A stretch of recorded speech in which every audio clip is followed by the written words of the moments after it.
Hello दोस्तों, कैसे हैं आप लोग? ठीक हैं। इस वीडियो के अंदर हम डिस्कस करेंगे सेक्शन 371 से लेकर 377 बी तक। देखें, जो सेक्शन 371 है वो बात करता है हैबिचुअल डीलिंग इन स्लेव्स। देखें, अगर कोई बंदा लोगों को जो है ना बेचता है, फ़रोख्त करता है, इंपोर्ट एक्सपोर्ट करता है, ठीक है ना, यानी कि ट्रेड करता है, लोगों को गुलाम बनाता है, तो उसकी जो है ना उम्र कैद सज़ा है या 10 साल तक कैद और साथ में फ़ाइन उसको पे करना पड़ेगा।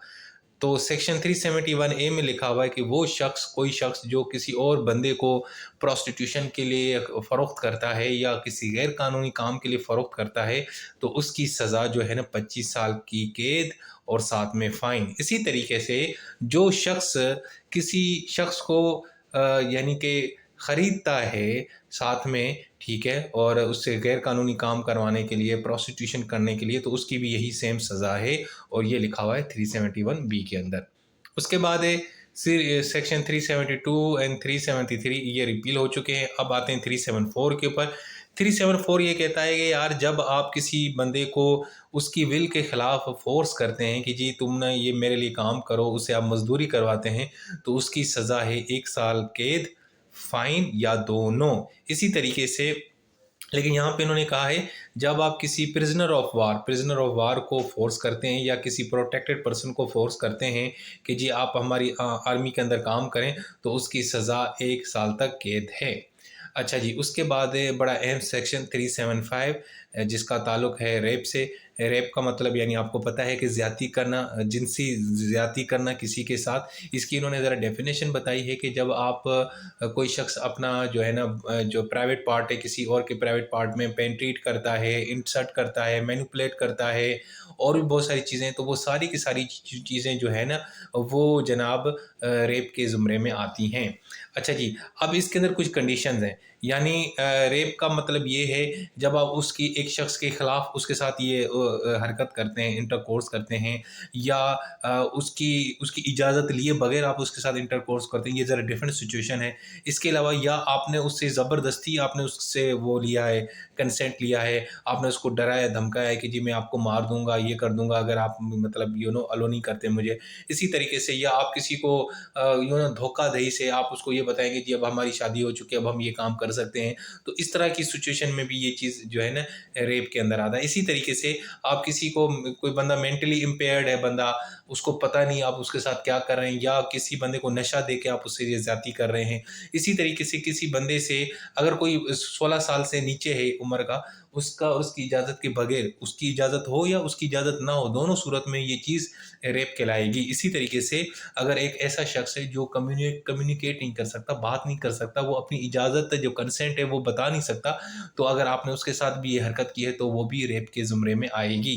अच्छा जी, उसके बाद 375 ए, ये है गैंग रेप के हवाले से। इसमें जब एक या एक से ज़्यादा लोग किसी शख्स के साथ ज़्यादती करते हैं तो वो गैंग रेप में आता है। उसकी जो सज़ा है वो डेथ पेनल्टी है या उम्र कैद की सज़ा। इसी तरीके से सेक्शन 376 के अंदर सज़ाएँ हैं रेप की। जो जनरल सज़ा है वो थे मौत की सज़ा, डेथ पेनल्टी, या 10 से लेकर 25 साल तक कैद, या जब तक ज़िंदा रहेगा तब तक वो जेल के अंदर रहेगा और साथ में फ़ाइन पे करना पड़ेगा। अच्छा, इसके अलावा अगर ज़्यादती करते ड्यूरिंग रेप के दौरान अगर आपने ऑफेंडर को इंजरीज़ भी पहुँचाई हैं, तो उसकी हवाले से जो सज़ा है वो डेथ पेनल्टी है या उम्र कैद की सज़ा विद फ़ाइन के साथ। इसी तरीके से, अगर आप किसी जो है ना ऐसा जो डिसेबल शख्स है उसके साथ ज़्यादती करते हैं, या उसको कोई माइनर है उसके साथ, तो उसकी सज़ा भी डेथ पेनल्टी है और लाइफ इम्प्रिजनमेंट है विद फाइन के साथ। इसी तरीके से, अगर कोई पब्लिक सर्वेंट है वो ये ज़्यादती करता है किसी शख्स के साथ, कोई सरकारी मुलाजिम है, कोई पुलिस अफसर है, अपने काम के दौरान किसी के साथ ज़्यादती करता है, अब्यूज़ करता है, तो उसकी सज़ा भी डेथ पेनल्टी है या लाइफ इम्प्रिजनमेंट है।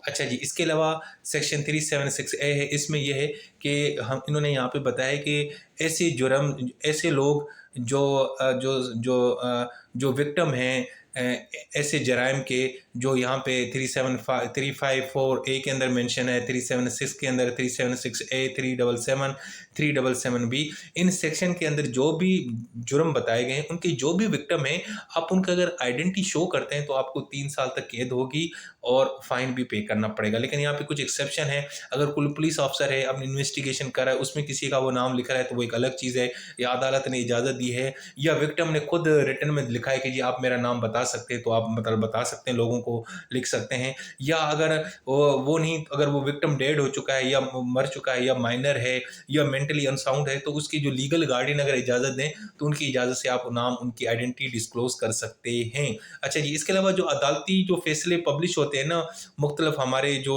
लॉ जर्नल्स हैं, हाई कोर्ट के, फेडरल शरीयत कोर्ट के, सुप्रीम कोर्ट के, तो वो जुर्म नहीं है, उसमें हम आइडेंटिटी शो कर सकते हैं, ऐसा कोई मसला नहीं, क्योंकि हम तो फैसला लिख रहे हैं ना वहाँ पे। ठीक है जी। उसके बाद है सेक्शन 377 अननेचुरल ऑफेंसेस।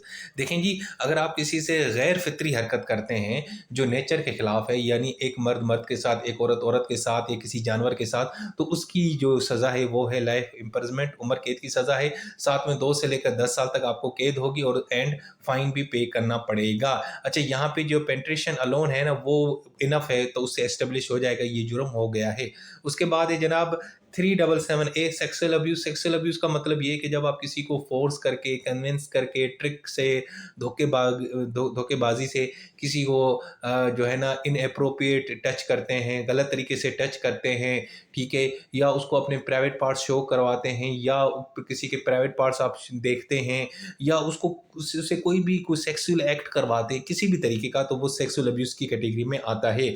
अच्छा, यहाँ पे जो कंसेंट है वो इर्रेलेवेंट है। अगर बंदा 18 साल से कम, अगर 18 साल से नीचे है तो उसकी कंसेंट हो या ना हो तब भी ये जुर्म माना जाएगा, लेकिन उसके ऊपर अगर एक बंदा अपनी इजाज़त के आपके साथ कर रहा है तो फिर ये वो सेक्सुअल अब्यूज़ नहीं होगा। अच्छा जी, उसके बाद सेक्शन 377 भी, इसमें सज़ा बताई गई है कि जनाब इसकी जो सज़ा है सेक्सुअल अब्यूज़ की, वो 14 साल तक कैद है, ये 20 साल तक भी एक्सटेंड हो सकती है, और साथ में आपको 1 मिलियन फाइन पे करना पड़ेगा। सो दोस्तों, ये हमारा जो पीपीसी का जो चैप्टर है ना 16A ये मेरे ख्याल से कंप्लीट हो चुका है। अब हम नेक्स्ट वीडियो में चैप्टर 17 स्टार्ट करेंगे और उसके बाद हमारा पीपीसी का लॉ गेट का सिलेबस खत्म हो जाएगा। अपना बहुत सारा ख्याल रखें। Take care. अल्लाह हाफ़िज़।